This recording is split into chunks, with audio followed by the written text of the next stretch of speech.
I suppose a lot of people maybe, possibly.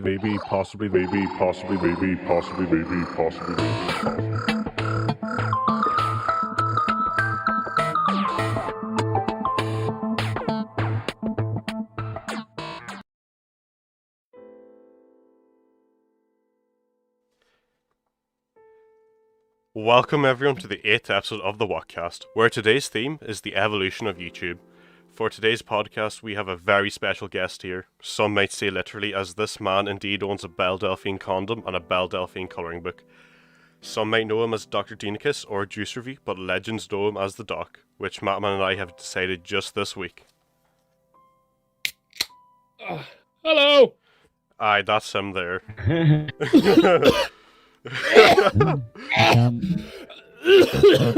Well, anyways, all his links are in the description if you want to check him out. Before we get into today's podcast, this video is sponsored by Kingwin.net. If you're looking to get games, pre-order, software, or Windows 10 keys, all at discounted prices, check out our affiliate link in the description to give us some support and help us create better content. A big thank you to Darach Sharkey for playing the background music you hear in this video. And in our intro, his links are in the description if you want to show him some support. Our friend Cahill Gallagher is currently selling t-shirts. His link is in the description as well if you want to check them out. YouTube was first created on the 14th of February 2005, which was revolutionary in the online world, and it was created in a time when videos were becoming more mainstream and easier to create by the average person. The internet being first commercially available in the 1980s, the only people who could realistically create videos were amateur and professional creators or college students, but even then, upload and download speeds were unrealistic to be used for video, as it could take up to 10 seconds to download just 1 second of video. So in this era, Web 2.0 such as YouTube were unrealistic to implement. Between then and now, YouTube has drastically evolved, sometimes a little backwards. Many YouTubers have risen and fallen, many controversies, many trends, and many success stories.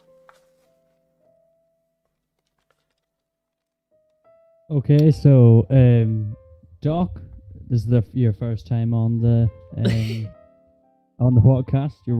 You're welcome to be here, I hope. Yes, thank you very much. So you have two YouTube channels. For anyone who doesn't know, Juice Review and Dr. Deanicus. And just for the benefit of anyone watching, if you'd like to tell us about the kind of content you create. Yeah, of course. Dr. Deanicus is of course my channel. Yeah, yeah, it's not rehearsed. It's basically it's just my channel. I post whatever, really. Mostly do stuff like podcasts, late night lobbies. Not to advertise my own thing, but shameless self-promotion. Shameless self-promotion, yeah. The Whatcast wouldn't know anything about that. Not here at the Whatcast. You don't hear no such thing like that ever. But yeah, so we've brought the podcast back there yesterday. I think we recorded like a couple of weeks ago, so that was cool. Yeah, and I just mainly post random videos there. Juice Review, I'm not Juice Review. I know Juice Review very well. He's a very handsome man. I just do the pub, like the PR and everything for him. So, but yeah, from what I know, he's a very, very handsome man. Very, very muscular. Shooting a self-promotion. So we've all heard. I think we all know the stories. Yeah, that's pretty much it. He's a. This man reviewed a printer on Juice Review. What a legend, like. Yeah, sometimes, from what he's told me, sometimes he forgets to get juices, and then sometimes he has to improvise. We need someone to review our juices. There's a void of people reviewing juices. Listen, it was a niche in the market, and Juice Review being so handsome and so just immeasurably clever, he decided that was his niche. That was it. Yeah. Like You gotta fill the void, like. You have to fill the void. Like the content we need more of on YouTube, anyway. Yeah, damn. Speaking of... Okay, carry on. No, go ahead. No, you carry on. I was just going to say there, so you've been on YouTube a bit longer than we have. Yeah. Doc. So we're going to be talking about the evolution of YouTube today, and I'm just wondering, from when you started, have you noticed any big changes in the way that you've had to create content on the platform, or are you just... I started making like silly little videos on YouTube when I was like 9 years of age. When I so back in like 2009 or something. That was the real good stuff back then. Yeah, back then. And True content. Yeah. I've been on YouTube kind of making silly little videos like on and off since then. So I've seen a lot of change, kind of back whenever like you had like the channel. You didn't have like a banner. You did sort of, but it was like you had like a background, and you could change the color of all the panels on your channel and stuff. That's when I started YouTube, really. You can still do Bring that. it back. Yeah. Bring it back. Hashtag bring it back, yeah, because I remember then there I was think the you whole can big still thing do of, that. Can you really? I think so. So remember I changed Top Joe's one to red? Oh, I didn't know that. Oh, that's changed the game. I'm gonna go and do stuff after this turn. But yeah, like kind of back then, I remember then whenever like Google Plus was brought in there, I think that was like in 2013ish or something. You had to have Google Plus or something to go on YouTube for a bit. That was a bit of a. Everyone really hated that. God, I just remember that. So yeah. Everyone loved that. I don't, thankfully. That sounds like something I would definitely hate. Yeah. I don't actually know what this is. What is Google Plus? I never heard of this before. It's kind of like a PSN account kind of dealio. That's probably like an easy way to describe it. That's awful. So like you just are you saying it's like to watch YouTube you have to have one or to like create your own videos?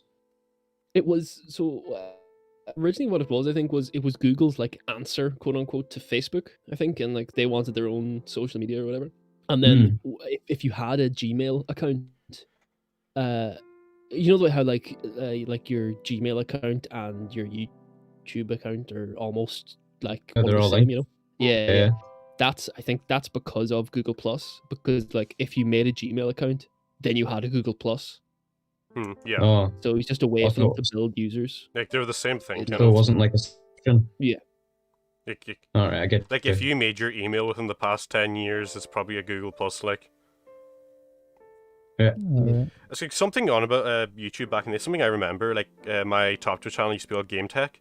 I probably first started uploading that maybe like late 2016. Or maybe early 2017, but I remember back then there was no requirements for getting monetization. I wish I made my AdSense account back then, because now I have to wait till 1,000 subs. Yeah, it's like 1,000 subs and however many watch hours or something. But yeah, you know, it's I don't know, man. I don't want to start making money from YouTube, because then it's just like. Then I feel like it's a job and I don't want to do it. You know? Sponsor.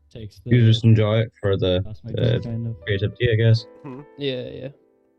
Well, guys, should we move on to our first segment, which is we each looked at a YouTuber, and we're going to kind of do like a rise and fall kind of thing of them, like how they were brought up, and then as the online world moves on, people get bored, stuff happens, and channels die, and some stories more infamous than others. One of the ones we realized afterwards that none of us like looked at was like iDubbbz. I really wish one of us looked at iDubbbz, Deaniscus. I think that would have been a very interesting story to talk about. But I know myself, I was looking at Only Use Me Blade. Deaniscus looked at Critical Penguin Zero, whatever he's called. Frank looked at Filthy Frank, and Liam looked at BF versus GF. Well, Liam, since you're at the top of the queue there, do you want to start off? Yeah, sure. So I covered like basically, and this is kind of an old story, and everyone kind of like knows about it, but I just thought it was such a good example of like how like people's lives can be affected. And Dina, because she just talked about this kind of there when we were finished, like how when it becomes a job, it can kind of affect other things, and the people like really affected their relationship. Yeah. This is basically their YouTube channel is called Prank versus Prank, and it was a guy called Jesse Well, Gina Smith, and they made like prank videos of like they had another channel as well called BF versus GF, and they used to just basically prank each other. But as time went along, whatever, these things like started to just like affect the relationship because like it's a lot of work. And Jesse was quoted as saying here, he said, and this just stuck with me. He said, "We sold our relationship to the internet." Yeah. Because like there's so many things you're giving up. It's like when you're a vlogger, not even like a YouTuber, but like a vlogger. Like that's the kind of people who like log on every day. It's like you're there with your relationship. So your relationship and work becomes like kind of intertwined. Yeah, that's kind of like there's that saying. It's like, you're like, you never should let your like partner be your co-worker. Yeah. Yeah, well, like, as Belle Delphine's boyfriend. Oh shit! You're Can not meant to bring out your personal information. Remember? Is this actually live? Like, can you edit that out? I don't think I can. No, don't worry. We'll after the video. We'll just Yeah. Okay. Carry on. That's fine. Sorry. Yeah. Yeah, but like, you should never make your kind of your partner, as you were saying. You should never make your partner your kind of your romantic partner, your like business partner, because then you're seeing each other like 24/7, like all the day. If you like. Not even just like for extending, not even just for YouTube, but say if it's like, like you're just working together someplace, it can be detrimental for a relationship because it's like you're seeing too much of each other, which is it's just It's the reason I can't go on to you. Sorry. I was just gonna say, I used to watch BF versus GF a lot when I was younger. I thought it was really funny, like just some of the stuff they came up with. Like, it was good content. I even remember like his vlogs. They live in like Philadelphia, wasn't it? I just remember specifically one of their vlogs, and they were out getting. No, I think it was just Jess. He was out getting like chili feasts. Oh my god, Philly cheesesteaks, and I remember that. Oh my god, I want to go there and get one. Like. Yeah, they were like back in the day. Like these were like some of the most popular YouTubers at the time. I'd say they were up there with like Casey Neistat on their like video production quality. And they always raked in like a lot of views to it, but that's what I mean. It's like it's like, are you watching for the relationship at the end of this? At the end of the thing, that's like the kind of pressure they feel then. I imagine. Yeah. That people are watching them for the relationship rather than like, I don't know, I guess their content. Yeah. And you're right when you're saying the content becomes intertwined, because it's annoying. Like if you work with someone and you're in a relationship with them, like you'll be at work with them the whole time, and then it's like you go home and you're with them. It's like if there's ever an argument, there's no time to ever like chill off. Yeah, exactly. Yeah, it's just straight in, kind of pretend like you don't know anything about it and just carry on. Like it can just be. That's exactly what happened too, because like through the lens of the camera, like it seemed like everything was going perfect, but inside it was like crumbling. Yeah. From the foundation. But the reason it basically. Sorry, Frank, go on. That nobody thought this evolution of YouTube was going to be so deep. Yeah, we really kept the spirits up in the first 10 minutes there. Sorry to bum everyone out. Like, keep it light. This is a heavy episode, guys. Strap in. But yeah, it's just crazy to think like this like social media platform that like is so great and we all love it to like I would say I enjoy it the same level up there with Netflix, like, and it's for free, like it's awesome. But it's just strange to think how like this can affect something that's like so personal between like a couple. But what happened in the end anyways is they basically got that response kind of from their fans, because the fans are watching and basically the fans are always telling them like, when are you going to get married? But Jesse had like some of his own personal issues and like a little bit strange about commitment. But that's basically what it became then anyways. There's something else here, like his mother one time went off and was found because she committed suicide.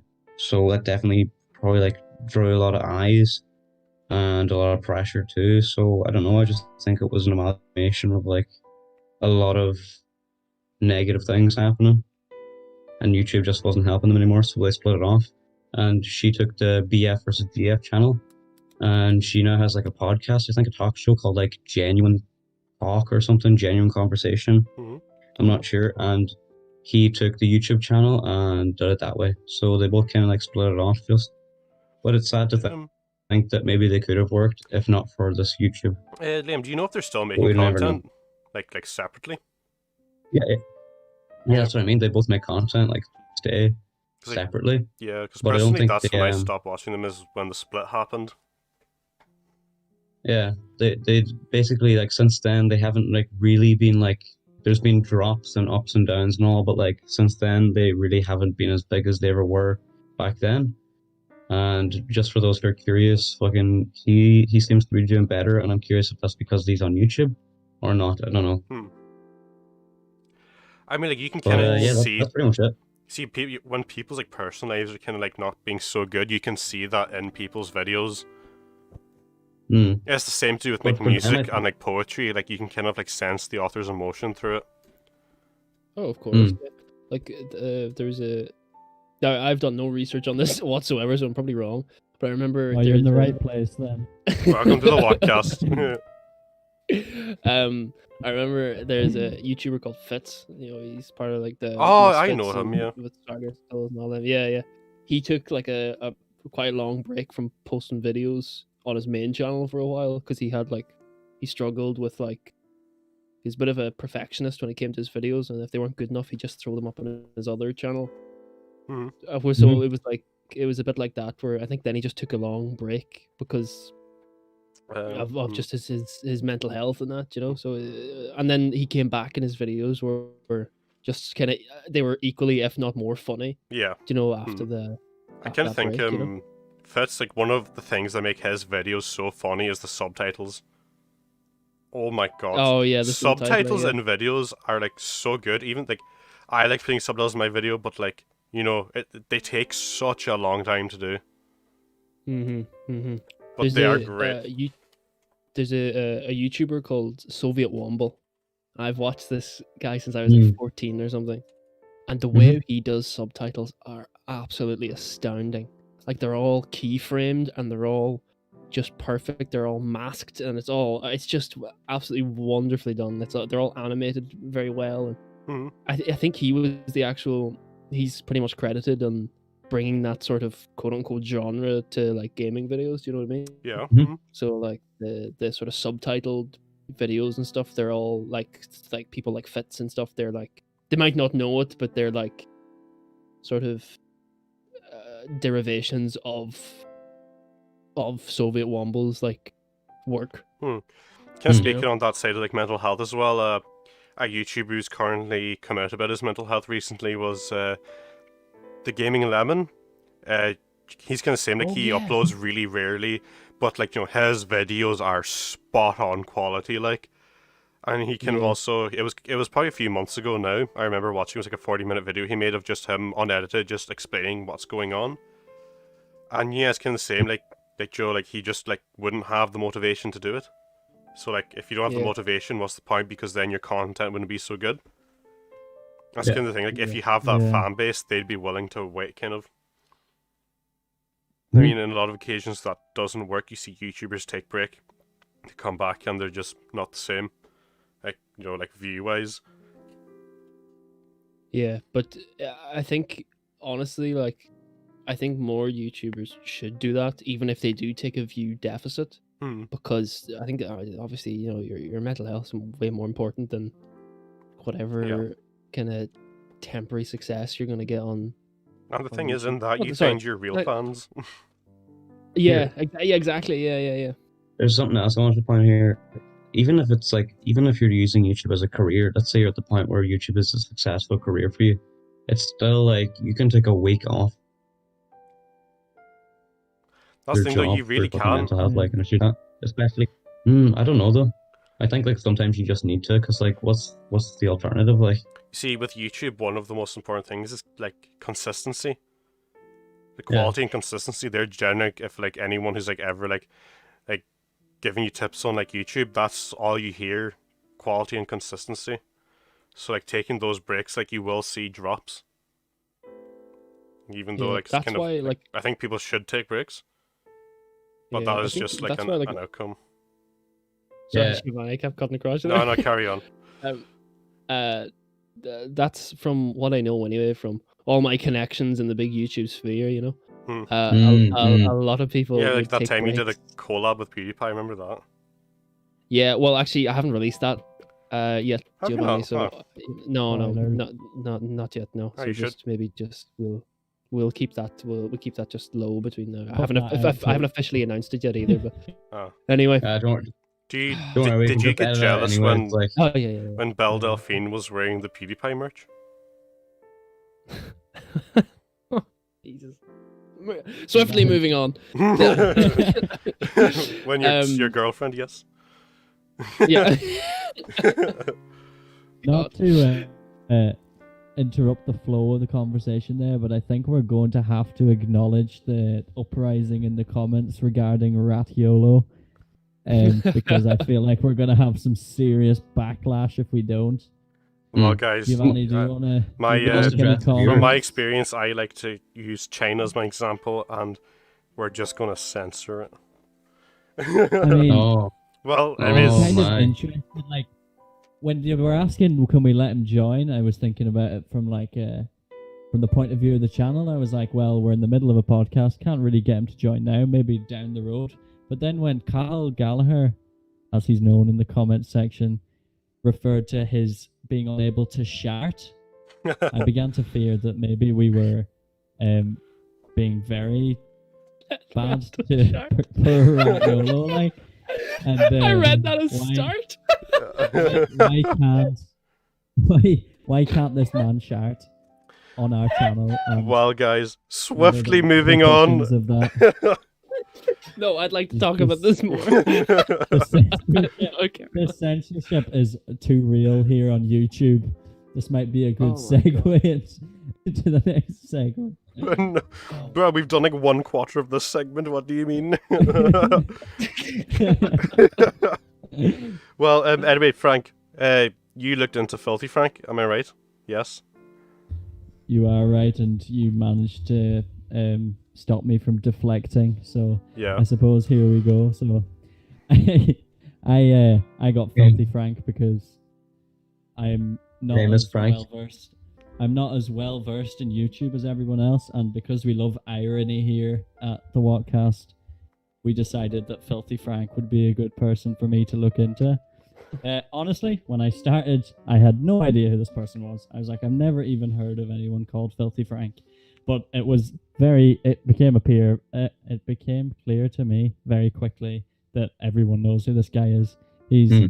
So anyone who doesn't know who Filthy Frank was, it's this guy called Joji Miller, his like alter ego, and he had this YouTube channel anywhere where he just did crazy shit. I don't even know how to describe it any other way. He's basically I'm just remembering his videos for the human cake, for the Harlem Shake. If anyone remembers that, the crazy. I don't even know how to describe that now. That was just a mental period in all of our lives, I'm pretty sure. Let's just forget about that part in human history, shall we, boys? Moving on swiftly. So, he's the guy who... You've seen him in loads of memes, like the guy in all the pink suit. It's and he time to makes stop. a really funny face. He's the pink eye dubs. He's just incredible, like... I don't know how to describe him in any other way. It's like, he's like it's like watching a of modern memes. But what's really interesting about this guy anyway is for a very long time he was very, like as you were saying, Giovanni, consistent with his content, and this was his alter ego or whatever, this Filthy Frank, who had a really deep raspy voice, and I'm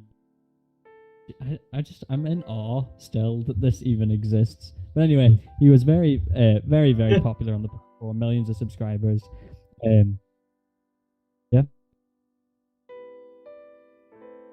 Alright. So millions of subscribers, very popular, and he always had so the reason that he's interesting to look at, sorry, I'm getting a bit distracted here. The reason he's so interesting to look at is because he's one of the few YouTubers who was able to move from YouTube when he realized that he didn't want to create content on YouTube anymore, to another type of media, which in his case was creating music. And he managed to do it successfully without being labeled that YouTuber. And he literally talked about his own problems. He was having seizures or whatever as a result of the stress of having to continue with this Filthy Frank show that he had started. And he literally just stopped his YouTube channel in 2017, made a video about how he was going to leave, and then he started producing albums for music. And he had actually started making these before he'd closed down his YouTube channel. And but his albums, the funny part was, and I listened to a few of them before coming on, is they're really good. Like, it's nothing like what the content he was creating on YouTube. It's really like chilled out, relaxed music that you could like listen to where listening, like have it in the background in a podcast or anything like that. It's very, but it just goes to show like that on YouTube there's a stigma that, like you were saying, Giovanni, you have to be really consistent with your content, and if you're not, then you'll drop off the map and no one will really remember who you are. But this fella managed to completely reimagine himself as a musician and became a successful one at that. I didn't even know he had like any kind of music out there. Like when I think of Filthy Frank's song, I think of the actual Filthy Frank song. Yeah, which is songs like complete anal opposite. beats. That's what I'm imagining. Yeah, a couple of albums. I think Ballads 1 was the first one that he released after not removing his channel, but stopping the content on his channel. And almost critical acclaim. Like the album's meant to be very, very good. And I haven't listened to the whole thing, but I listened to some bits of some of the songs on it before coming on. And he actually just released an album in 2020 as well called Nectar, which presumably is good as well.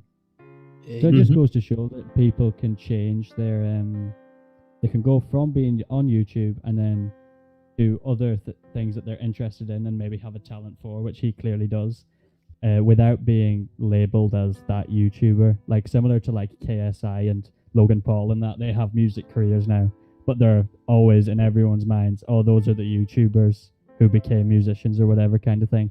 Like no one says, oh, KSI the musician. It's KSI the YouTuber or whatever you want to. Yeah. I remember as well. Like there was a post that Georgie done. Like, but this was before he took on like the Filthy Frank name or anything. Where he posted a picture of he had just bought the pink morph suit, and it was something on Tumblr or some website. I can't remember what it was. But it was a picture of him in the morph suit, and it was like, just bought this, internet fame, here I come. Oh, and this is like way before he posted anything, so it's just absolutely foreshadowing, like that. Yeah, that is foreshadowing. Yeah. I remember I was on a train and I was hanging out with people. We're just getting onto a train, and I looked at my Twitter feed and I just saw the post from Georgie from his like Filthy Frank account on Twitter. And it was like a big long thing of like why he's stopping making videos. And I think the main reason for it, now correct me if I'm wrong here, but the voice that he puts on, it was like ruining his vocal. Yeah, that was one of the things he made, like the major reasons that he was stopping. And the first major reason was literally that he didn't enjoy making the content anymore. Yeah. And then medical reasons was his second major reason, and that included the throat thing. He was damaging his vocal cords apparently, and also he got diagnosed with a condition he'd had from birth, which was a neurological thing or whatever, that caused him to have seizures, which was ironic as well. And he talks about himself in the video because the pink guy who was another character that he brought to life, used to just randomly stop in the street and have seizures as part of like the act. Oh yeah. And just like flop about on the floor. And the kind of an irony there that he was having these seizures himself in his own life, but he said that they were stress induced, the channel was causing him stress, so he wasn't going to continue with. Well, guys, With just that. use telling these stories of these guys who are generally nice people. God, wait till you see mine. Oh my god. Does it I get have bad? the opposite, a spectrum of what yous are talking about. What, Like, something I find Awful really people, and then interesting about awful this- things happen to them. Yeah, this guy is he's very talented. Clearly, obviously the stuff, and I mean, it's hard to describe his content because it is just batshit. I can't even begin to describe the stuff that he does. But Human cake. it's all That is the obviously prime very example. popular, very Oh, funny, jeez. and he did that, and he's also a successful musician now. And it's funny that these people they have their alter egos that they embody for their channels and that, but in reality, as you were saying, Giovanni, they can be just really nice guys, really intelligent people who are right, Yeah. I'm going to create this kind of content, and you have kind of a warped vision of who the person actually is. It's from kind of their like alter a. egos, and you can. I suppose you could even Yeah. think of as my top Joe channel how there's that Khalid al-Assad's Bounded persona on it, I suppose. It's kind of the same thing, Oh no, you didn't just say it as Bernard. Oh no, I've said it now. No one say it the third time. Oh, jeez. What creature spawns if you say it? If you the say third it 3 times in a bathroom with the lights off, you don't know what happens. Cahill has said in the comments, Frank, do you know Filthy Frank, kid? And I just want to say, I know Filthy Frank as well as Doc knows Belle Delphine. If that's any help to you. Interesting, Oh my interesting. god. What Cahill is saying, there's a video, and I've spoken about it on my on my podcast. There is a video. There's a video called "Filthy Frank Kid" that Oh, no. Cahill and a few other people have not stopped sending to me for the last 9 months. Oh And my it's god. It's a video of this kid. I don't know what age he is. He's it must be 9 or something. And he does an impression of Filthy Frank. And I've just grown to just hate every second of that video. But the thing is, I love it at the same time. But it's constant. We'll be in the middle of some Discord call, and then Cahill will go, "Boys, look at your phone." And if I don't get a notification, I know that they've sent it into there's a Filthy Frank Kid group chat, which has a lot of us in damn it, bar me. So then as soon as Cahill just sends in now, and then everyone sends the video to me that everyone's Oh in my that group god. chat. That's. So That sounds class. Good man, So, Cahill. That's like Good, a great man cyber for attack parish. for me, boys. yeah, oh my god. It's just hell on earth.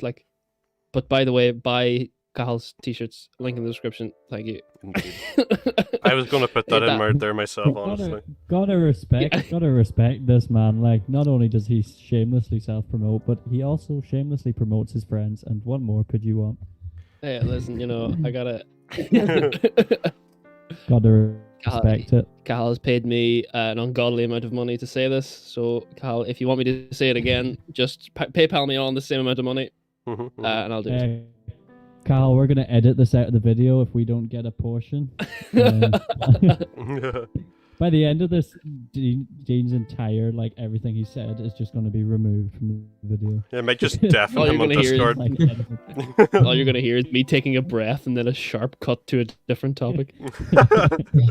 Every Just time. random giggling throughout the podcast for just no reason. Go back to when we had Matthew on the podcast, and that is exactly what happened to him. Poor guy. I could just get a clip of him saying Belle Delphine, just my girlfriend, playing for 2 hours. Just on lip. Every time you ask me something, I'm like a soundboard. Well, Oh my god. since we've discussed Filthy Frank there a bit with regular Frank, I think it's time we move on to Deanicus with Penguins Zero. Oh, right, my man Penguin Zero, right? So The Keanu Penguin Reeves Zero, of YouTube. Yeah, or Critical, or as I know him personally, Charlie. He's Oh. a man who he stole my style quite some time ago, and he's marketed shut now up. as his style. Yeah, I know. I'm absolutely raging. Like, You're after his ass, like you're the walk past. We're taking down the big beast. Like yeah, you know, I've spoken to him personally about it, and he's kind of said, yeah, well, you know, I'll just whatever, and then that's it. Like, I don't get anything more from him, so I'm calling him out live on stream. You stole my style. His videos in general. Yeah. But anyway, he started making videos in like 2007, I think it was, and it was all because he wanted to get better at Gears of War, right? This is a bit different now. We've all been there. We've all been We've all been yeah, there. relatable. I should say this story's a wee bit different from kind of your Filthy Frank one and the Just Call Me Blades and stuff, because Just call me Blades. Oh my god. It's why is that not Only there? use me, Blade. What? Only Is this some like subliminal messaging going on here? Is there like a message that Right, you're guys, sending out? cut to the Belle Delphine scene now. Cut to the bell. Quick, knock. Yeah, there's no kind of like, there wasn't a rise and a fall. There was kind of a rise, and then he just kind of kept on rising, which is really kind of nice. But anyway, so he wanted to get better at Gears of War.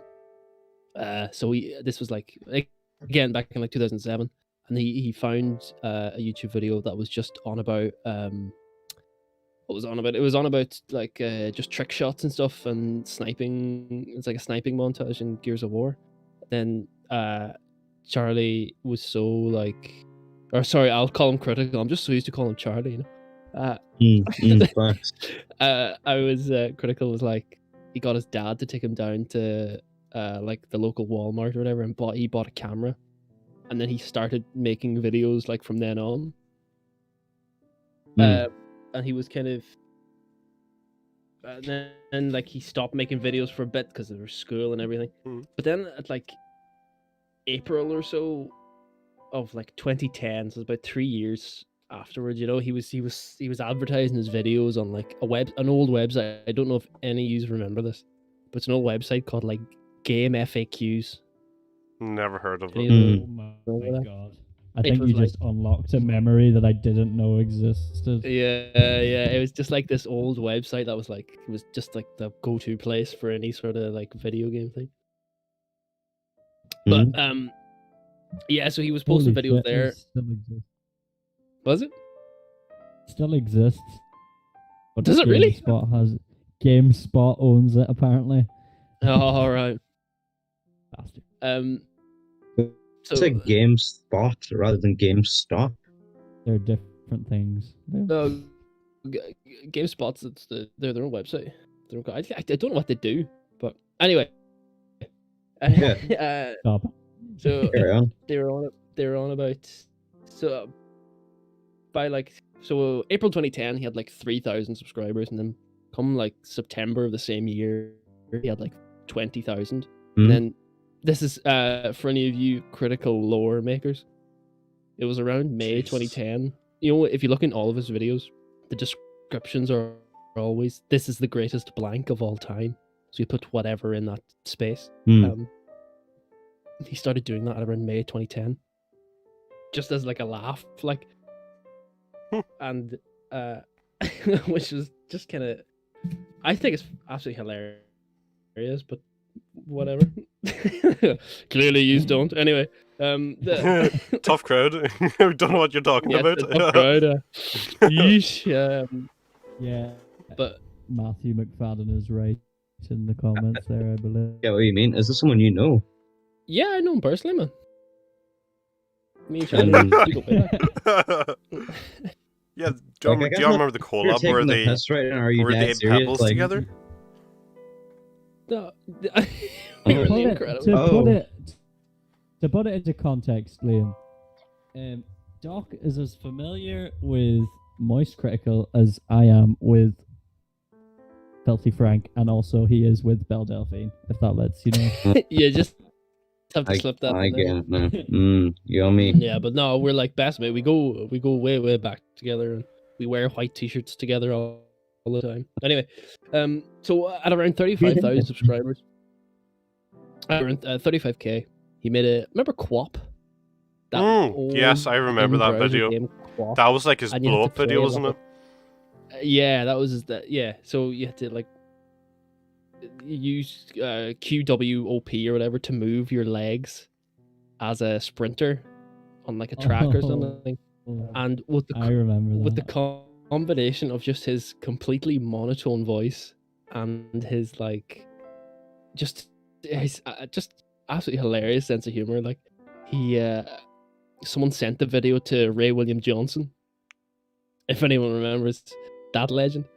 And he at the time Ray William Johnson was like the biggest YouTuber on the platform, like with his the Equals 3 show. And he said it, or he promoted the video on one of his episodes, and that just blew Critical up. Like he was come like when was it? Pretty much after the show. In 1 month after the show, he went from 35k to 100,000 subscribers.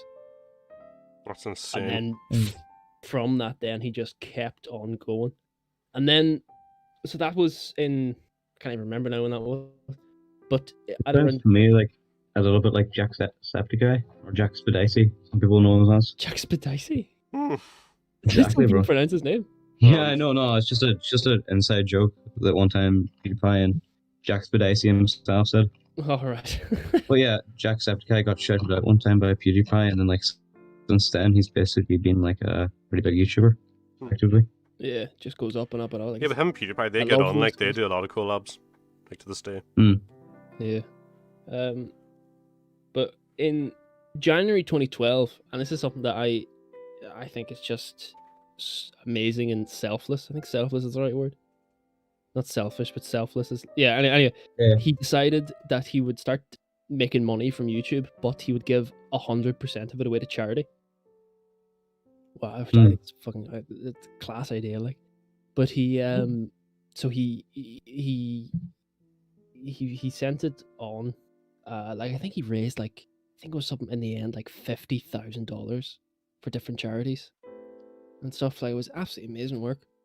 And then that got him like a whole load of kind of clout, for lack of a better word, because everyone was like, "Oh, this guy's actually like serious. He's not in it for the money.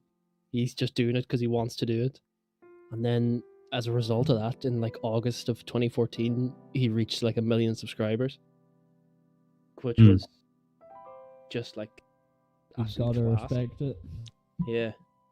But then kind of after that, then he started losing a lot of steam for making videos and stuff. He just kind of fell out with it, and then he went off to college, and he wasn't really feeling making YouTube videos and stuff. And it's fair enough because he was going for how many years? Like 5 years or something.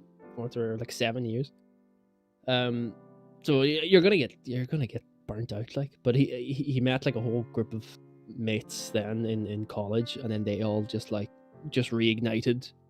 I guess they got him out of a bad place, and then he just started making videos again. But then he was unemployed, and then kind of everything that could have went wrong, which was just such a shame for him. Because like he was unemployed. I think his partner at the time broke up with him, stuff like that, and he was. Because around this is when the time I started watching him, around like 2014, I think roughly around where he hit 1 mil. Because I remember people in the comments being like, "Hey, we don't mind if you start taking like all the revenue you make, and instead of putting it to charity, give it to you," because he was unemployed. Like, he didn't have a job, he didn't have any income. And I remember everyone in the comments on his videos were like, like, "Hey, Critical, like, we care about you, like, don't be, you can take the money, like, we won't be upset." Yeah. But they more wanted to do it and then after than the actual charity is they wanted to donate to. I get you. Yeah, It's they were just interesting. and then I think then what he decided to do in the end was he said, right, look, I'll take 50% if that's okay with everyone. Everyone was like, yeah, you can take 100, but if you only want to take 50, go for it. So he took 50, and then he kept giving the rest then to charity. But then I think then, when was it?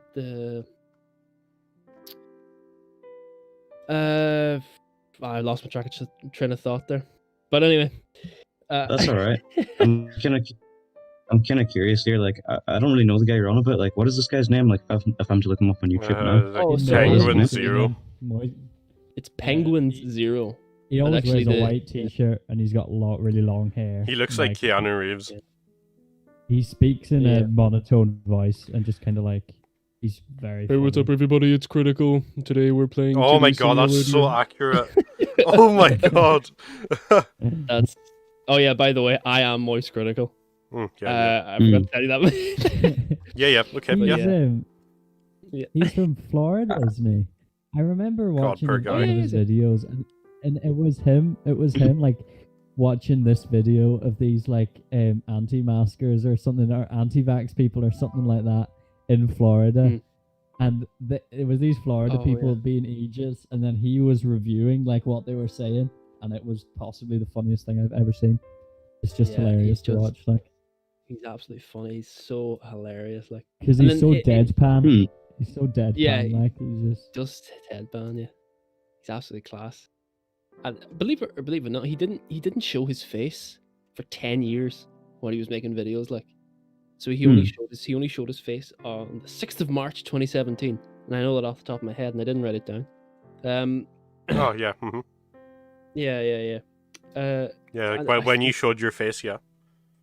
Yeah. When I showed my face on the 6th of March 2017, because like the whole draw to his videos was just that they seemed so low effort and just effortlessly hilarious, and that's what they kind of are. Like, there's minimal editing, if any, in his videos, and like they're always like, he ends the videos pretty much like the same way every time. He's always like, and that's pretty much it. See ya. And then that's it. Like, there's no big like subscribe or whatever. He has that like really dry sense of humor that people like. Yeah, but not only that, he just comes across as so genuine, and that's what people like on YouTube, you know.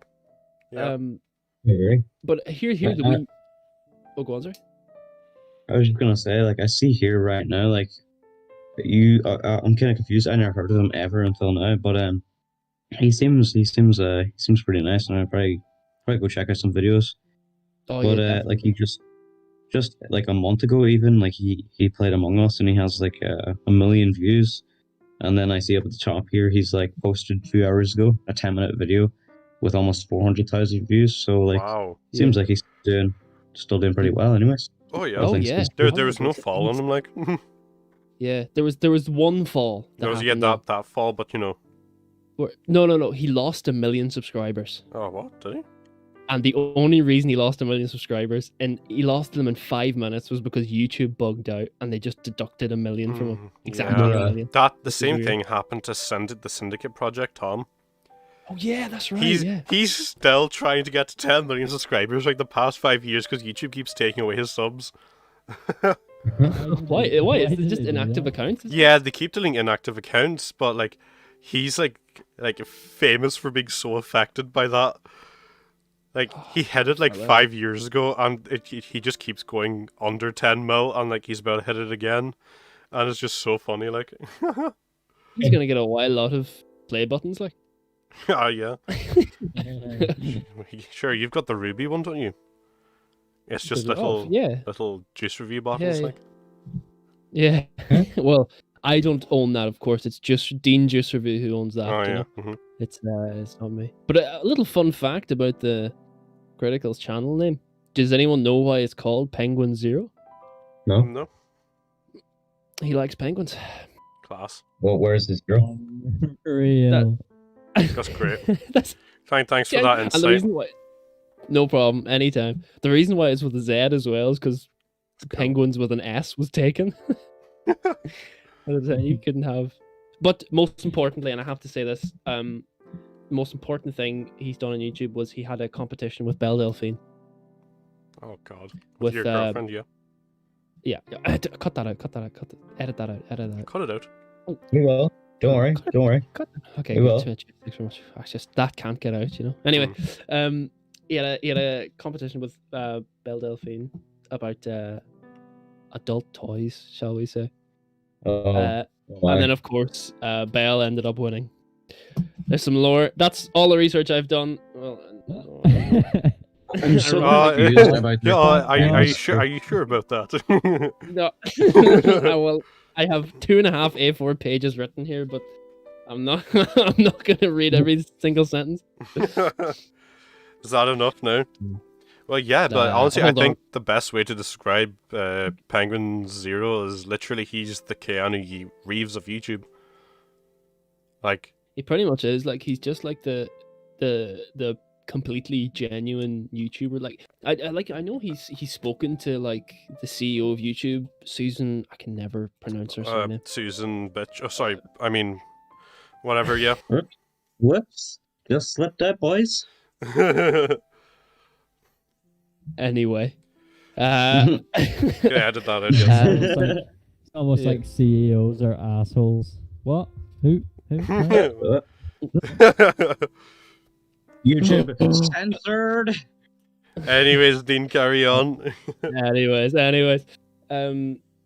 he's like had conversations with them and with like the whole big team behind YouTube and stuff, and he's just been like straight away as soon as he like came off the call, he just made a video saying exactly what he found out, just to like give the transparency between YouTube and sort of the viewers and other YouTubers and stuff. Because I know he runs a company that helps YouTubers like with legal stuff and with kind of unfair demonetization and stuff like that, which is really cool. It's him and one of his mates, I think, own the company or something, but I don't know much about that. But yeah, he's just from what I've seen from him online and from everything like that, he's just a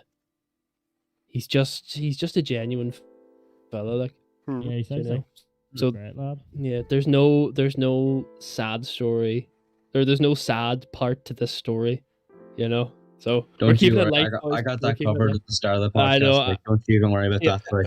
Yeah.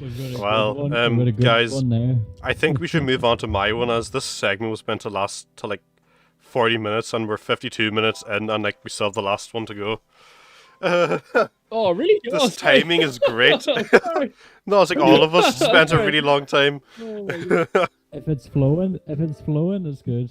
Listen, you told me to do research. I did my research. And you did it well. That's all I'm saying. No, yeah, but for real though, like I think Penguin's Critical, whatever you want to call him, he's definitely one of like the most respected YouTubers. Like definitely at this minute. It's like kind of like his opinion is kind of like the general opinion that like pretty much everyone like who like on YouTube would like kind of like they'd be the opinion that they'd like stick to, like his one. Yeah. I said that so bad. Deanicus, I would just like to say, sorry, in the chat, I've just seen it. Deanicus is not a fanboy. Me and Charlie were very good mates.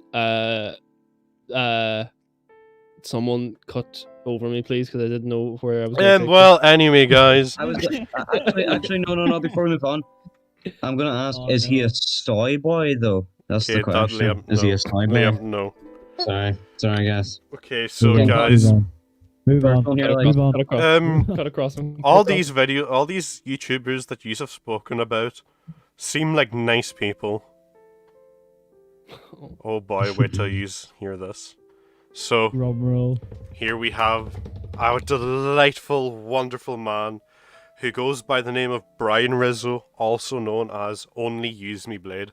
Now, Only Use Me Blade here, he started his YouTube channel on the 24th of March 2009, where he started to create videos on Call of Duty Modern Warfare 2, where he'd basically go around only using his knife. And, you know, think about in COD running around using a knife, you know, you don't think you do that good, but this guy in Modern Warfare 2 had a KD of 3.5, and in Black Ops 1 had a KD of 4, which this actually puts him in the top 1% of players, which is pretty insane. some other notable things this guy is famous for is throwing dogs, using the N-word, and suffering from alcoholism. Some fun facts.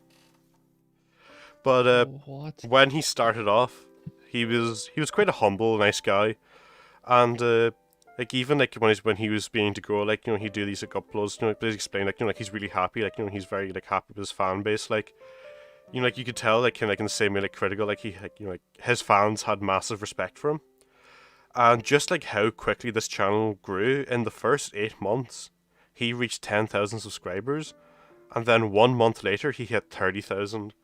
Now, like on YouTube, especially at that time when there wasn't that many people using it, that is insane growth. Yeah, that's And mad. yeah, but creating these like this idea of like only using your knife in Call of Duty was so unique. Like everybody, like that's kind of one thing in YouTube. You got to be unique. What's the point of having a channel that like every YouTuber and their grandmother has? So yeah, like this idea of like running around with your knife and being good at it and like actually being funny, people love that stuff. And another thing with this guy, which if anyone who knows him might know him through, is like he was actually really good friends with Keemstar. They did plenty of collabs.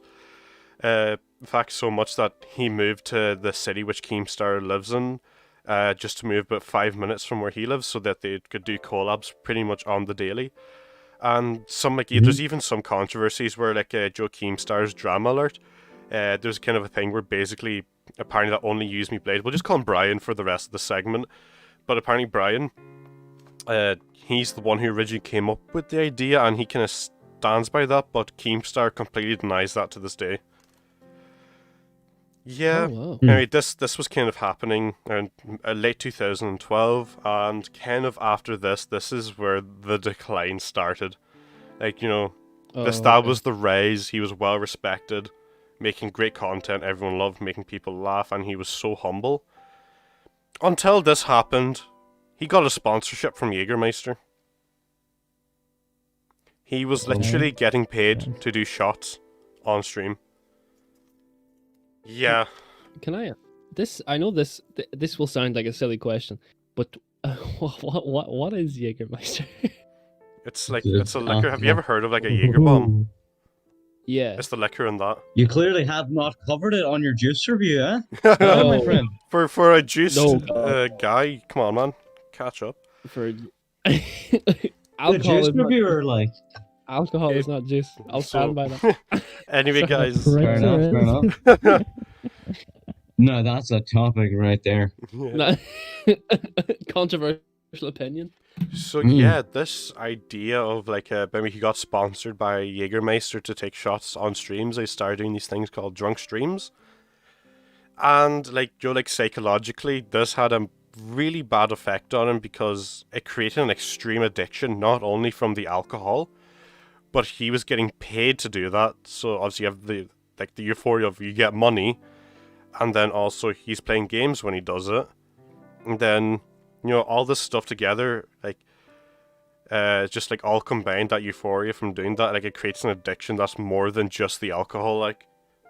But he stopped doing it for a while, but obviously, he missed the money, so he came back and he relapsed and he started doing it all over again.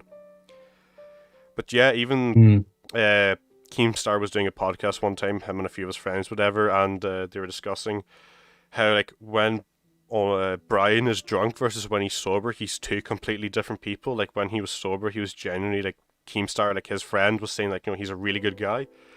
Like someone was asking him like why do you talk to this guy? He's insane. And it's like you just explained that like drunk Blade and sober Blade are two different people. Well, so yeah. And anyways, there was a few. Can I just say, by the way, this is such a uniquely. Can I just say this, by the way? It's such a uniquely like awful situation to be in. It's like you're a YouTuber and your fans are like paying for you to drink alcohol in front of them. When he's clearly like having some problems with it. Like he's an alcoholic at that stage. Like that he was drinking. Well, guys, do you want to hear a story? Just a uniquely awful situation. Would you like to hear a story that about only Use Me Blade? So basically, two of his fans, they loved him, great fans of him, loved his content, Well, the guy, their names aren't like public, but anyway, the guy proposed to his to-be wife in front of him. Like, that is how much like big of a fans they were. And anyway, they went on to get married, and they actually had the honeymoon at Only Use Me Blade's house on live stream. Kind of funny, like. But this is where it gets kind of messed up. Basically, the husband, he went out for a second to grab a drink or whatever, and Only Use Me Blade basically started going with the wife, the brand new wife on their honeymoon. And yeah, they divorced very quickly. You know, he's a great guy. Yeah, so that's probably one of like his major instances before he joined the CX network. CX network is basically just a bunch of mad lads who just live stream constantly. And yeah, he, you know, like, they were pretty insane people, but he was just so insane that, like, even in that crowd, he didn't fit in. Like, whether it be because, like, Oh, wow. you know, he's much older than, like, he started YouTube in 2009 when he was 25, so at this time, I don't have any dates written down, but maybe this was, like, 2017. And, yeah, so he joined this crowd, whatever, didn't really get on with them, and then he left, and then when he was live streaming, he was basically discussing how, like, he's kind of glad, like, he's not anymore, like, he didn't really felt like he fit in, and literally 10 minutes later from when he said that, he gets a phone call saying, hey, do you want to join back? And he was like, hell yeah. So this was, I think it was maybe June or August 2017, there was a caravan trip, like an RV road trip that was completely live streamed, cameras everywhere, whatever, apart from, you know, the toilets, like, and yeah, this is probably where, like, this guy had a great reputation, then had a horrible reputation, and this is where he just dug a hole, sat in it, and just filled himself in. First thing, he goes to this girl, he says to the girl, have you ever been raped? Just so casually. Oh, Jesus. Like, you know, great guy. And this is all in the one day. Then this is something that happened later is he, like, on stream, this was, of course, basically she was asleep in the back, whatever, there's like no cameras in there, and he literally says to one of the guys, right, I'm away to, like, rape her, basically, and he goes in there, comes out 20 minutes later, like, no one knows if anything actually happened, because, like, you know, nothing was filmed, she was unconscious, so it's kind of like his word. It's kind of like the only evidence. But yeah, he comes out, and then later on in that night when they're driving down the road, whatever, he says to the guy sitting, like, next to him, is like, should we just, like, leave her on the side of the ditch, like, on the side of the road, like, and they're, like, driving down the motorway. Like this guy is mad, like he was such a idiot on stream when he was drunk, like. He was doing, I don't remember who with, but it's kind of like some YouTuber that kind of, like, hosts a kind of like a news show, and, like, he literally, like, he fell off the chair so drunk, like, in this pretty much news show. He was fighting with the moderators for the CX network on live stream. There was even a case where he literally, there was a black man in the room and he just calls him the N-word, just like when he's drunk, he's, like, famous for saying that. And anyway, what date is it here? On November 12th, 2020, his YouTube channel was terminated. Obviously, he used to stream on Twitch a bit, then that got taken down, so he moved to YouTube, and then, you know, his YouTube then got taken down. So yeah, this guy, and kind of a mad guy, and I have a question I want to end this off for the audience and for yous, is, do we think that Jägermeister is to blame? Like, as in the company? I think they have their share of responsibility, but I don't think, like, you can blame them entirely for his actions. But you can't deny the fact that sponsor may affect they him. were paying him to drink on stream and act stupid, and then people love that. Yeah, but the shit that he ended up doing, well, you know, like, you have to be a certain kind of person to end up doing that shit. Like, if he did say those things, and, you know. Yeah. It's hard to trust Keemstar's word that he's a completely different, nice person too, because Keemstar isn't, like, although he is very famous and all people love Keemstar to death, it's like, personally, I would take everything Keemstar says with a grain of salt. Put it that way. Hmm. And it's just my opinion. Oh, that is. Well, it's kind of like, like before he started doing these drunk streams, like, like he was extremely well respected. Everyone loved him, like. So, I mean, like, there's kind of that evidence there to back him up. Yeah, it's just a sad kind of like, I don't know, man. It's kind of like, seems to me like a case of one of the saddest stories. It's just sad. Basically, there was a bit on one of his videos. He was basically talking about, like, he has this, like, Peter Pan syndrome, even, like, it's basically where, like, you don't grow up. Like, you kind of just, like, act like a child your whole life. It's kind of like, that's how he's like, and he just doesn't know how to grow up. It's a really sad story. You know, I would say, like, even though he was a respected personality or whatever, and he was charismatic before they started doing the alcohol or whatever, it's the things that you said about him on his trip or whatever, where he was saying he was going to rape a girl or whatever and all that kind of stuff. Like, it doesn't matter that he was respectable or charismatic before he started drinking or whatever. You have to be a certain kind of person to do that. Yeah, I mean, just I can't even put into words like how much of it just just despicable, person. He is a piece of shit, like 100%. Yeah, there's no defend it. Like, I mean, if it had all transpired the way that it did up until that point, like before you told us the story about his road trip or whatever you were saying, then I would have been like, yeah, feel bad for him. But the fact that someone is capable of doing things like that, yeah, there's no sympathy argument there. He was always a piece of shit.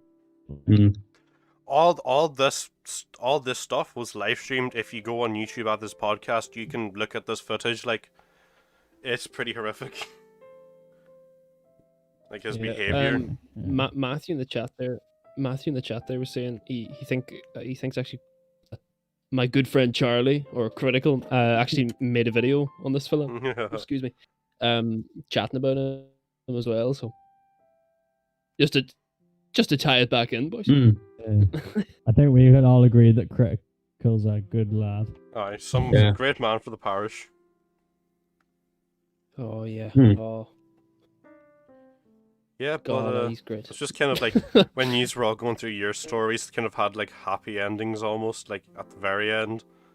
And then I came out with this, which was like the most horrific ending from like any YouTuber ever. God, that's horrible. Because like no one really knows like what he's doing right now, because like all his channels are gone. He doesn't live stream anymore. For like maybe like the past year, 6 months maybe, whatever. Hey, I have a bonus one. So this is just a small one, but do any of you know of Corpse? His name on YouTube is Corpse Husband. Yeah. The narrator. You're all familiar with him? Yeah. Yeah. Just wondering if you knew that guy, but I seen him there one time and it was. I don't know. Like, I've heard of him. Does he do like raps or something? So I'll show it to you after the video. But he has this really amazing deep voice that people just love to hear. But that's what it was, and basically people just blew up and started hearing his name. And he's friends with a lot of other YouTubers too. But the part I wanted to point out is he basically like blew up there recently, and he basically said that like it was just in time, and if it was even a month later, he would have been fucked, because he has like, the reason his voice is so deep is because he has a medical condition that like affects his voice. So he's not like putting on a deep voice or anything. It's just naturally the way it is, but it's because of like an illness. But he's basically saying that he was like drowning in medical bills, and he was like, paying for his mom too because of like COVID things, I believe. So I don't know. It's just crazy to me to think that like YouTube just came in clutch as well sometimes. Yeah, there's obviously we've spoken about a lot of negatives that YouTube has kind of happened on people with the kind of pressure and everything, but it can be like a lifeline to a lot of people. Like there's there's been a good few YouTubers that you couldn't get employed, or they couldn't just whatever circumstances life found them in, and then all of a sudden their position on a platform blew up and made them be able to make a couple of pennies off it. It's a double-edged sword. It can be a good thing. No, that doesn't make sense. No. I think you're right. It depends on the person because in all our stories, it's someone who's popular, but it's like how they handled fame was what happened with their fate. Yeah. Yeah. Yeah, that's a good way to put it, actually. Yeah. But yeah, it's. Yeah, I just wanted to mention that, anyways, because I just thought it was interesting, and I knew there'd be someone out there who doesn't know him and would be grateful to go hear his voice, Frank. Yeah. Hey, guys. As well was the e-girls are ruining my life, isn't it? Really? I don't know. That's what I heard it for. It's got like 100 million streams on like Spotify already, and it was like posted like a couple of months ago. Like it's just blew up, but my god, his voice is just amazing. Yeah, it's fucking soothing as hell. Like he tells like creepy stories and stuff too, so it's just perfect. Yeah, he used to do like creepypasta stuff, didn't he? Yeah, exactly. Like. Yeah, but yeah, I didn't know that was because of a medical condition. With his voice, I just thought his voice was just naturally that deep. But yeah. I know he was some kind of thing. I think that affects his stomach, and it basically makes his voice sound very, very deep. Like, and that's what it is. So. Joke, guys, I think it's just handy that we should talk about. That I've written there, and I was just kind of like fixated on it for the past like minute. The Paul Brothers Suicide Forest video. Probably the singular most controversial video ever uploaded to YouTube. Possibly maybe. Definitely up there. Well, for anyone who doesn't know what this is, if you've lived under a rock for the past like year, basically the great man himself. 2 years, isn't it? Maybe 3 years. I don't know. But the great man himself, Logan Paul, you all know him, like whatever he does, But anyways, this guy goes around the world in vlogs and shit sometimes, and he went to China, and there's oh my god, I didn't write down the name of the forest, but there's this forest that has a reputation for people going in and hanging themselves. It's called its nickname is the Suicide Forest. So he went there with like an alien from Toy Story, like that hat on his head, and he goes in there like vlogging or whatever, and like he's saying, like, oh, wonderful finding dead bodies, and it turns out that like, they actually did. And anyway, he uploads that video whenever, and it was like the Infinite Warfare trailer level of controversy. He took down the video one day after and immediately uploaded like an apology video. I was just kind of like, this is like an example of like, again, his case, like kind of like, you could say that like YouTube kind of like affected their like maturity. Like, like they're like, the Logan brothers are not like generally mature people. And it's kind of like, apparently now too, like his reputation's coming back apparently. Like, I don't watch him at all, never did, never will, but apparently ever since he done that like boxing match with like KSI, he's kind of been getting like his Japan, not China. Yeah, I said Japan. No, you said China. Did I? I was going to say that. I have YouTube and China as a topic Japan. There. Maybe that's why.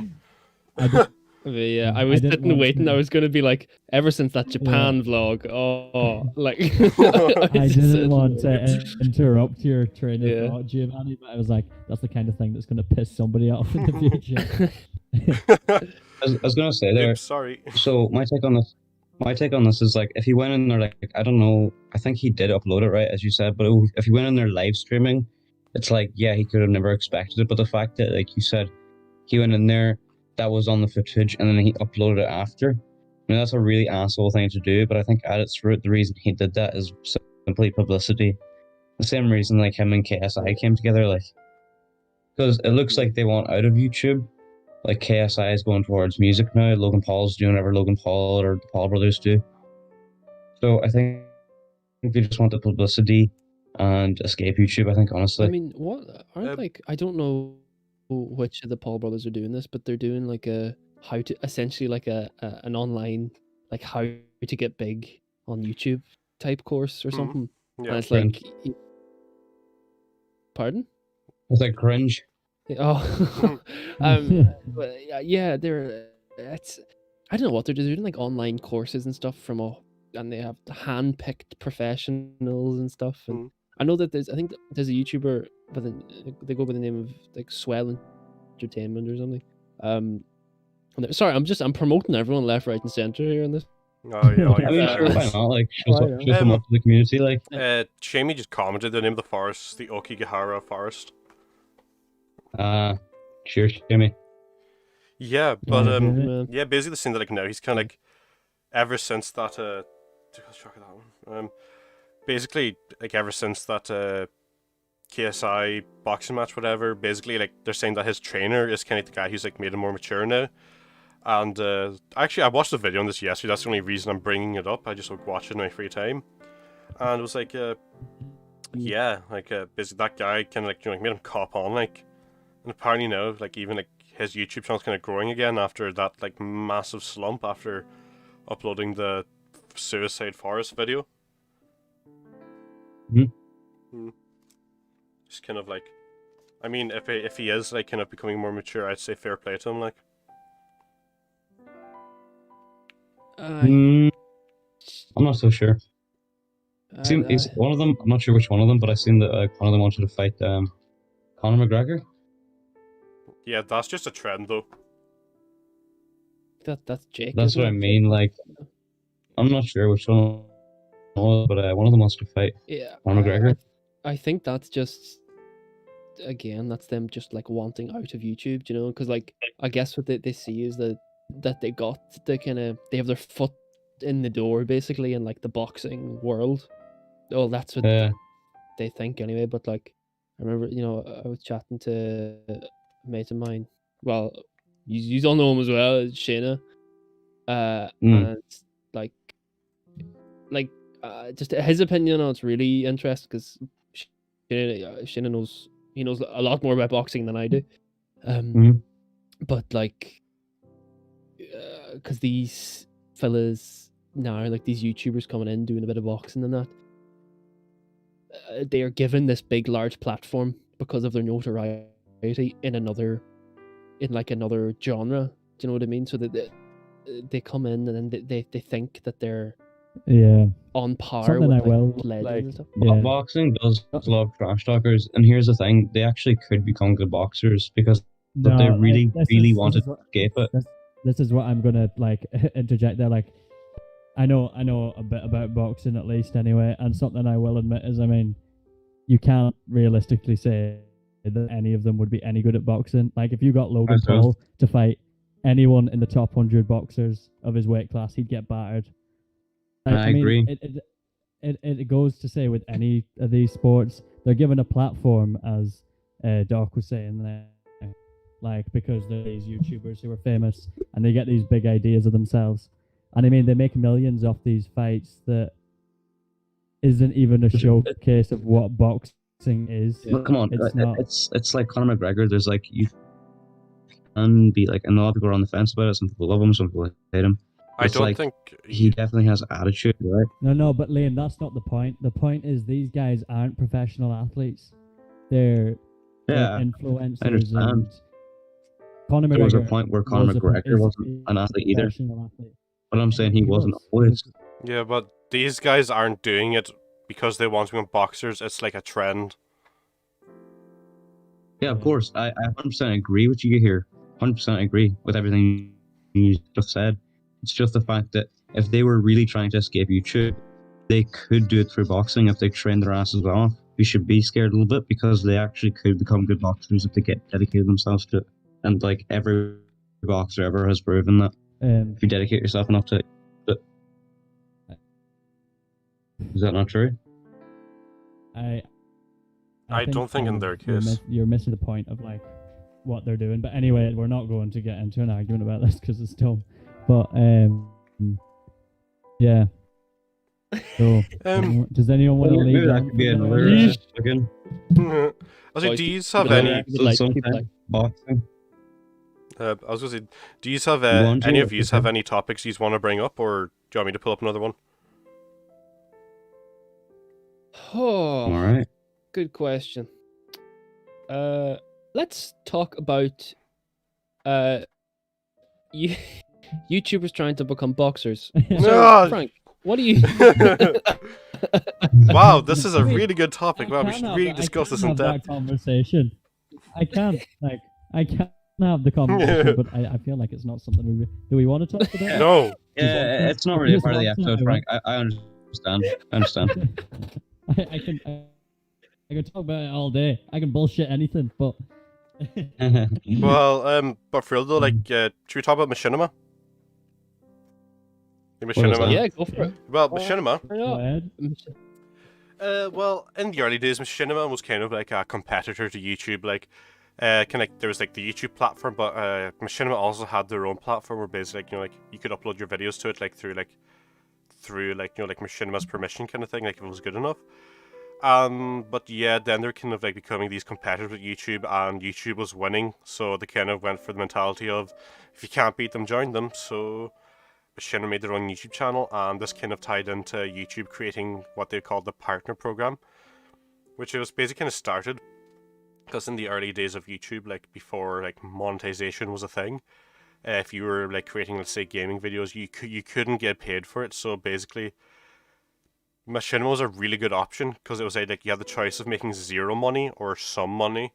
So a lot of people in these early days went with Machinima. It's like people like including PewDiePie even. So basically, when you applied with Machinima, it was a 40-60 pay like split. So you'd earn 6%, they'd earn 40%. And yeah.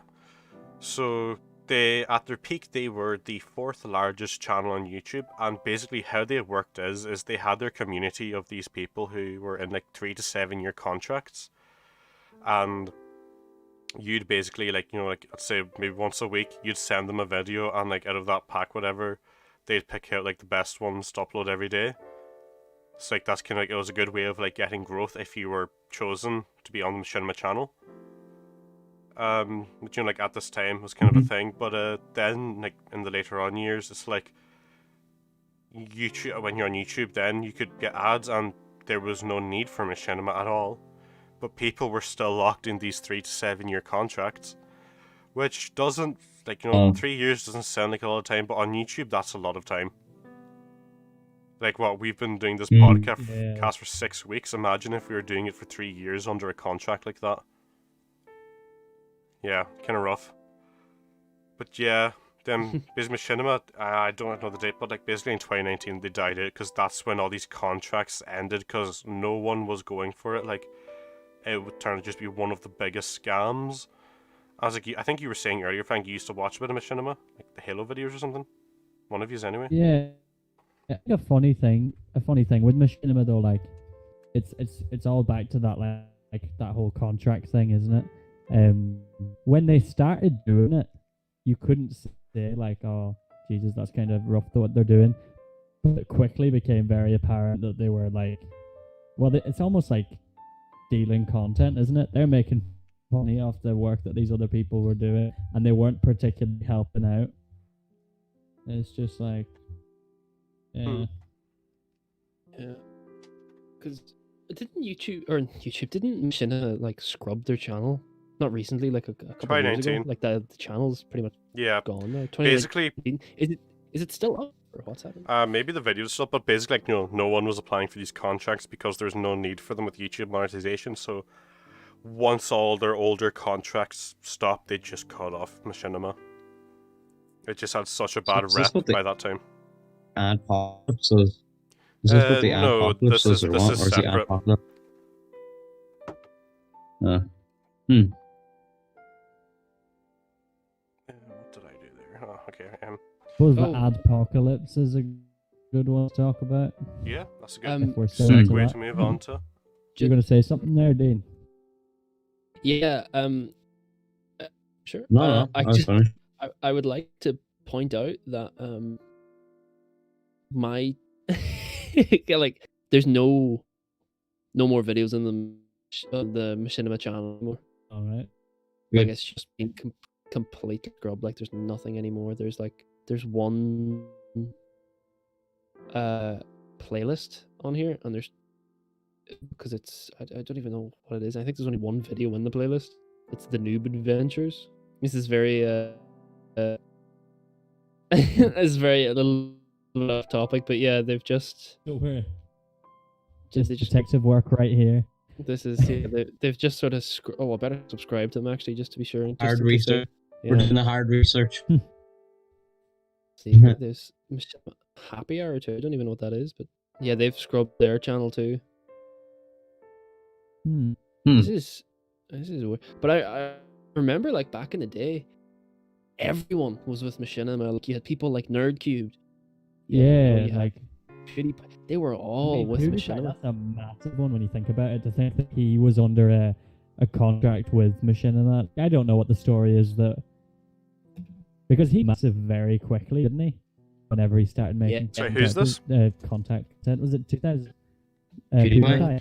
Yeah. Like, he got massive so quickly, didn't he? Yeah, it's like within like Actually, the past stayed on year, top. PewDiePie had like something like 1 billion views, and if that wasn't like a Machinima contract, that would add to like, that would mean he'd roughly make 30 million in that year, which would be 12 million to Machinima, 18 to him, which when you put up to that scale, that's when it becomes a problem. Yeah. It's like Yeah, when it comes to that- YouTubers, like that's- let's say they'd earn like $1 a month, it's not a big problem, but when it comes to like when they're earning like in the thousands, tens of thousands, that's when it's like you know, like that's when you see that it's a massive amount of money. Yeah. Absolutely mental. Like because I was thinking there as well. Oh, go on, sorry. Sorry, go on. No, go on. Sorry, I'm mine. That was a bit like. Hey, all right. Fucking Discord lag is the one thing in this world that'll always be constant. Anyway, like, because from my knowledge anyway of PewDiePie, and you know, speaking to him personally and all the rest, and whatever other lies I'd like to spout on him on here, he made his channel in like I think it was 2010, and then but he had another channel before that, but he lost he couldn't remember the login to that channel. Oh. So then he made another channel, and then that was PewDiePie, because the other one was like, I think it was just Pewdie, I think PewDie or whatever. And then he was making another channel, and he was like, oh, PewDiePie, and then that was it. Because he met Martia through YouTube. One of his fans. Yeah, she was one of his fans. Oh my and God. one of Crazy. one of Martia's friends like sent one of like his amnesia videos or something to Martia, and then like one of the words I think one of Martia's friends described PewDiePie as is like, oh my god, look at this idiot, ha ha ha, or something like that. Then Martia was like, she watched it and she was like, whoa. And then I think Husband. she DM'd PewDiePie. Yeah. Oh, when they got married, I cried because I was like, "Oh, Your it's best just so friend, So like invested. growing up. So yeah. It was a shame that he didn't. He invited me to the wedding. That's Well, kind of fair enough. Speaking of But anyway, weddings, sorry. Deanicus, when would yours and Belle's be? Swiftly moving on. We can't public with that yet. A small one, are you having? Just a small one. Well, somebody's gonna be doing a lot of editing tonight, anyways. Yeah. Shush. For the video here as well, and that's so crazy to me. By the way, I never knew that about Marcia. But PewDiePie had his own controversy on YouTube now when he went on like Fiverr. I think I spoke about it before on like the social episode a little bit. But Arnie's like, I don't know if you know anything about it. Oh yeah, So him being he a basically Nazi. went on Fiverr. Yeah, he dressed up in the Nazi form and shit. I mean, Oh right. some people might think he's genuinely serious. I interpret completely as a joke. And he basically went on and he did like a bunch of things like make Jesus, like looks like Jesus, sing like I don't know whatever it was. PewDiePie is the best. But there was one thing he did in that video, which I don't even know if I can say, but like he basically got people to hold up saying specific things. Right. And Yeah. If you're an idiot yeah. about it, maybe don't say it. Yeah. Don't say it live. There's no doubt. Like, so he said some controversial things. Basically, the media has Disney. I don't know what it was. It was like his like Disney basically hired him. I don't know. Oh, yeah, because yeah, I think like the network that he was with, Maker Studios, I think they're owned by Disney. So I think then he lost his contract with Maker Studios because I don't know though. I don't know. Sorry, carry on. No. Because I already understood like Disney, like Walt Disney.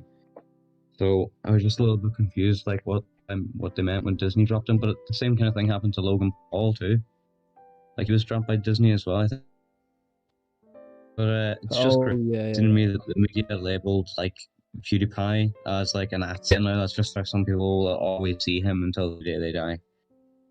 Just so crazy, man. Yeah. Something I kind of want to say about PewDiePie is he has been very like consistently uncancelable.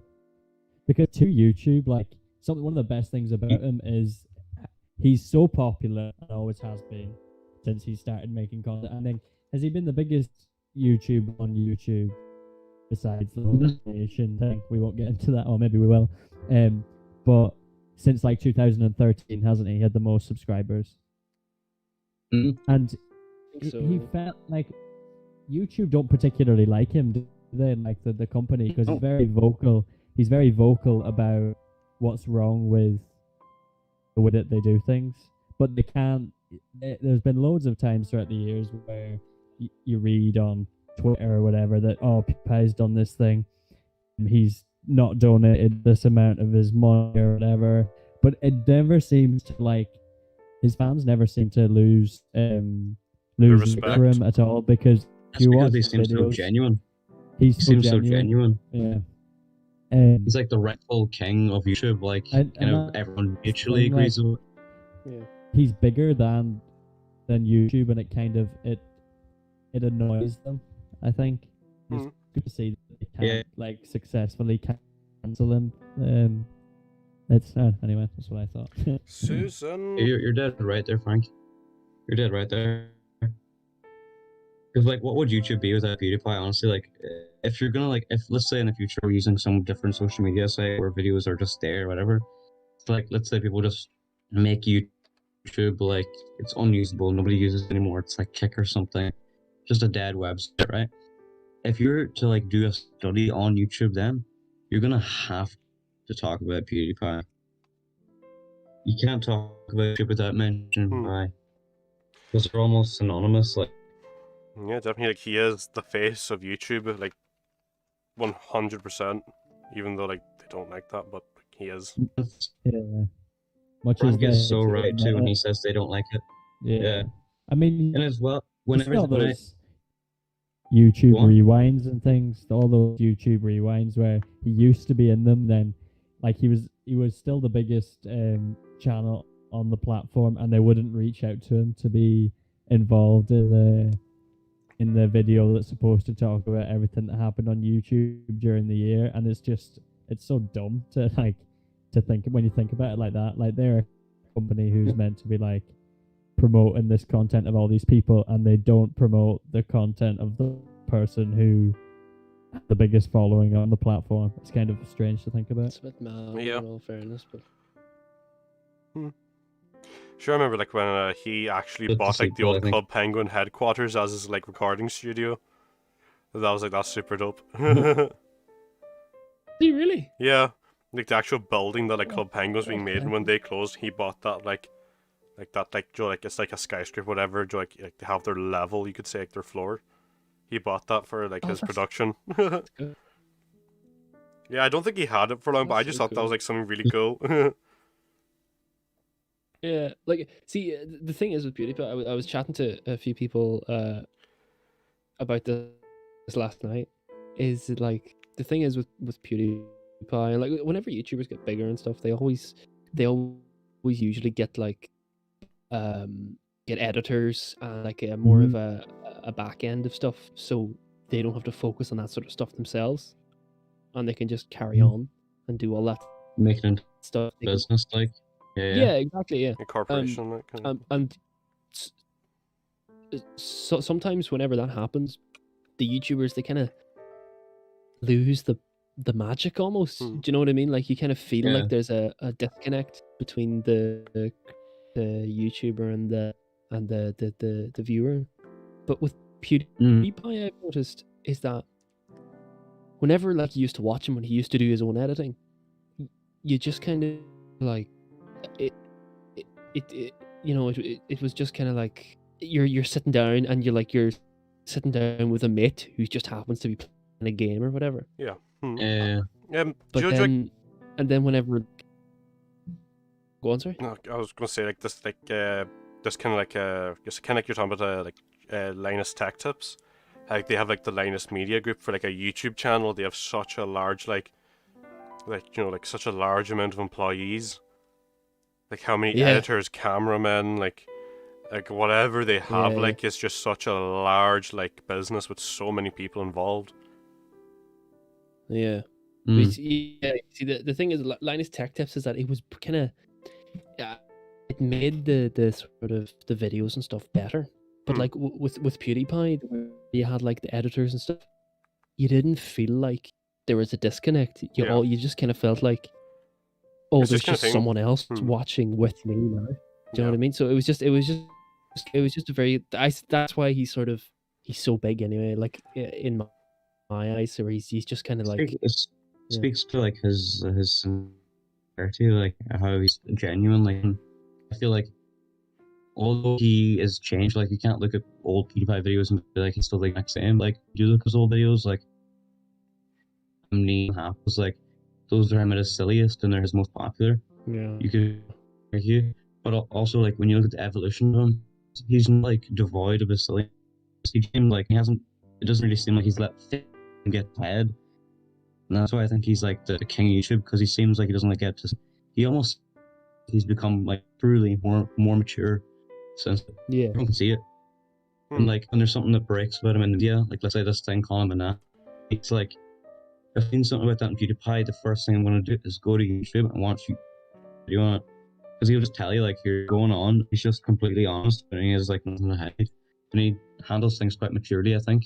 Even though he comes across quite silly a lot in videos, like nobody can deny that. Yeah. But like Filthy Frank or whatever, he can be one way like for specific videos, but then he can be mature when it comes to like to deal with anything. Yeah. Very admirable.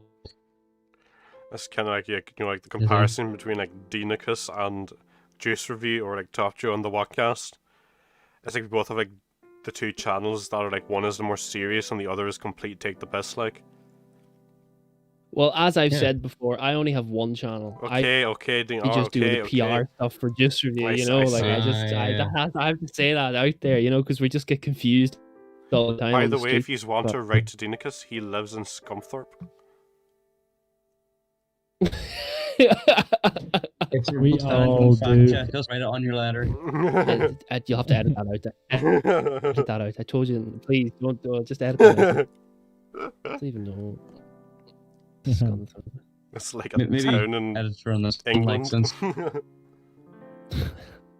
we have such a great editor, maybe you can like edit your stuff out of the video. You know what I mean? Like that'd be kind of handy. You can take a bit of the load off the work. Should we just re-upload it as a black screen? The thing is that I would leave as a joke, and I don't think I can get back into the Discord. No, the Discord if I do. You don't have the privilege. Yeah. Yeah, I think another thing I'd like to. Is there anything else? Yeah, there's something I'd like to. A different topic I'd like to bring up is like the YouTube like prank channel era. I think like kind of like in retrospect that was kind of considered as like the most toxic era in YouTube. Like maybe not from like a like like a Call of Duty type of toxicness, but like as in like the actual creators of like these prank channels and stuff. Yeah, the cringiest content in the world. Yeah, and it's like turns out like majority of them is fake. Like I've seen this video like years ago, but I remember like what you call him, Grady Under, he did a video on like just how like toxic prank channels are, and it's just such a bad idea that like people done and that it worked, and it's just like bruh. In terms of, like all these pranks are like all Pranks have can be like paid fun. actors in it. Yeah. They can be, but like sometimes it just gets bad. It's like I remember just like one time, it's like prank. I kissed my sister. Oh, it's weird, man. You call that guy who did that channel now, but he was a really famous prank channel. Oh, I wish I could remember his name. Yeah. Never doesn't matter. But he basically did a prank where he kissed his actual sister. It's just cringy as all hell, man. Cringy as all Oh hell. jeez, Just what's straight up that abuse guy? too. Is it Foos? No, I don't know. Remember the name of this YouTuber, but there was like one prank YouTuber who he kissed his like sister. Yeah, that's exactly what I'm talking about, bro. Oh, is it? Oh my god. Exactly what I'm talking about. I zoned out Yeah, for a second. the guy with like the you know the guy with like the grass gnome haircut. He's got like the Yeah, typical. and like he prankster literally just like haircut. disappeared off Yeah, social bro. media, like and like no one Yeah, knows what he's crazy, doing now. crazy. So like even FouseyTube is another example of like these these prank channels that like came in at the time, then kind of like got greedy with the money they're earning and just kind of became like considered like scum of the earth, and like then prank channels Calm died down here. down. I know Mikey's doing it right now. He's very salty. He's a very big fan of YouTube, whatever his name is. Sam Pepper. Mikey would be very Is it offended Sam right now. Pepper? I don't know. It sounds familiar though. Oh, I haven't heard that name in ages. Yeah, Sam I remember used to Pepper. hearing that name a lot, but I was thinking of. Hmm. Something I was thinking of though as well. Like, what is the apocalypse? Is that basically just when like all the ad rolled in or something, or is it like the overuse no. of ads? Basically, What exactly the is that? apocalypse was when, I don't remember the year now, but maybe it's like 2017 if I'm correct. Was basically when basically with YouTube, what would happen is you got an ad on a video, every X amount of views you'd get paid. But then they kind of changed it that like all the money earned from YouTube was like put in like a big pot, and then like you'll say like once a month, then that money would be divided amongst every YouTuber that was in that pot. It was called YouTube Red. That's why he's like there's the Joe like that thing. It's like I'll pay X amount of money per month and to watch ad free kind of thing. That's how the adpocalypse started, and then with stuff like that, like these like subscription stuff. YouTube basically had to basically kind of force people to be creating more family friendly content, because that's the kind of stuff that advertisers want their like ads to be shown on. Like you don't want like a breast milk ad on like an ISIS beheading video, like like, that's kind of why that's the reason like Facebook like started to monetize videos. I mean, obviously, like I you're don't not really allowed to mention put beheading videos on Yeah, YouTube, but like that's just an extreme example. Yeah, but that's I was why thinking- Facebook stopped doing it. No, that's genuinely the reason why Facebook started like monetizing a lot of videos, because like there's a lot of like extremely or excessively violent like videos out there, and that's why they had like start censoring people. Do you My not problem think with it like is when it kind of like comes into your it's like, do you not think like when you do a juice review on a printer, do you not think like that might like incentivize people to start It's not drinking him. printers? Like Not just him, how he's you're the editor, Giovanni, you're goddamn it, The like, thing is that your I employer- do the PR. I do the your PR employer. for Juice Review. your employer. I have no say on what Juice Review reviews. That I'm just the front man. You know, he's like he sits down, he records videos, and he says upload that, and I go okay, but and then he doesn't know how to use entity, YouTube. like He doesn't know there's millions and millions of fans watching them and sending him fan mail, and I can't say this with a Oh, straight face. jeez. Like he doesn't know. He doesn't know this. He sits in his room and he demands the next drink to be put in his hand, and then he reviews it. And I can't get him to upgrade to a proper camera. I can't get him to do anything. It's all just The juice. It's just all uses- about the he juice. just uses his old Nokia I want phone. to recommend you a word from me to tell him to go review the Chance the Rapper song Juice. It's a song about juice. Very good. I was wondering if he could review it maybe. As Yeah. as an editor, I don't think you'd be very He wouldn't happy with listen to having us at all. copyrighted music He uploaded. doesn't listen. Guys, I don't even understand what you just said there. Just do it. Make it happen. Make it work. Do it. Say for me, like. But I'll give it my best shot, but I don't know. He's like he seems pretty stuck in his ways. You know, he's kind of A little bit stubborn, like. yeah. he's just Yeah, I he's get stubborn. you. You know, these kind of creator types. You know, they're all very these influencer type. You know, he's just Mm-hmm. He's picky about his juices, like. I he's get you. just he's picky about his juices. Uh-huh. And he's just Um. he's nightmare to work with. Yeah, kind of a bastard, that guy. Like, I don't know why I bothered putting his link in the description. Like, why should you Well, but- subscribe to someone like Wouldn't that? Wouldn't go that far, Gio. Wouldn't go that far. You know, he's bastard. a man. censored Yeah. Do you know what, guys? I think this is a pretty good area to wrap up now. I think this was actually a really good podcast. You know, it was great having you here, Dean. You kind of like our first like proper guest. Tune. Encore. We'll just read everything out again. Encore, yeah. just reread read out the script, entire thing again. Yeah. So, well, guys, welcome everyone to the 8th episode of the WhatCast, where today's thing. Yeah, but for little Dean, it was great. Sorry, Deanicus. Who lives in Scumforth, right to him. Doctor, you mean? Oh yes, you have a the doctorate doctor, in dabbing I have- and OnlyFanism or something. Thank you. Actual certified doctor. OnlyFans by the connoisseur. certified. He's got the banner. Certified. He's a certified doctor. Yeah. But That yeah, wasn't it written was. on- I'm gonna cut you out. It was great having you here today. And Thanks very much. It was I think we're going to wrap up. You should definitely It was great check. having you, goddammit. Look, Dean, it was great having you. All right. Suddenly veiled threat there. Right, I'm Yeah, gonna great wrap YouTube. this up here. Terms and agreement. Well, anyway, guys, thanks to everyone showing up today. This was a pretty funny live stream. It was a pretty good one too. We put a lot of effort into this one.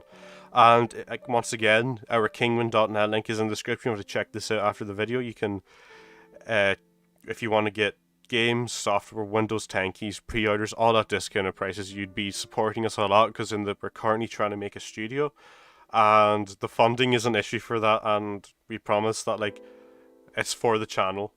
And also, Cal Gallagher's selling t-shirts. His link is in the description as well. And Juice Reviews links, they're all there. Darach, Sharkey 2, check them all out, man. It's good.